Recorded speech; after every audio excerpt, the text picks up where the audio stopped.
તાલુકાના મીંઢોળ ગામમાં પોલીસે મોટી કાર્યવાહી કરી। મીંઢોળ ગામના રમણભાઈ મોતીભાઈ પાટણવાડીના ઘરમાં અને વાડામાં દરોડા પાડ્યા। ઘરમાંથી સુકાયેલા ગાંજાના પાનનો ભૂકો અને બીજ મળી આવ્યા।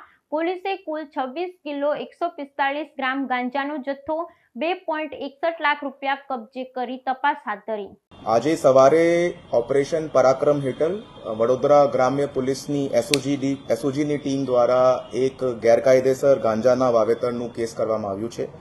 આ કેસ વડોદરા ગ્રામ્યના શિનોડ પોલીસ સ્ટેશન વિસ્તારની અંદર આરોપી રમણભાઈ મોતીભાઈ પાટણવાડિયા દ્વારા પોતાના માલિકીની વાડીની અંદર આ વાવેતર કર્યું હતું।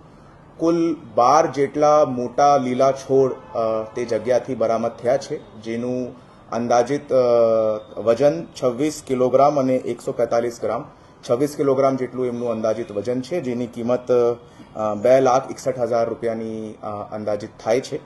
આ આરોપી વિરુદ્ધ આ પ્રથમ ગુનો નોંધાયો છે।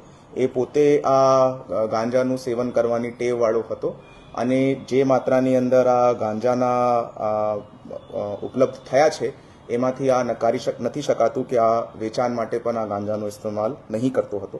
આ ગાંજાના સાઇઝને જોતા અંદાજિત એવી રીતે પ્રાથમિક રીતે પ્રસ્થાપિત થાય છે કે અંદાજિત 1 વર્ષ જૂના આ ગાંજાનું વાવેતર હતું અને આ આરોપી સિવાય બીજા એક આરોપીને પોલીસ દ્વારા વોન્ટેડ જાહેર કરવામાં આવ્યું છે। હાલ આની તપાસ ચાલુમાં છે અને બીજી કોઈ ઇન્વેસ્ટિગેશનની લીડ્સ મળતા આગળની કાર્યવાહી કરવામાં આવશે।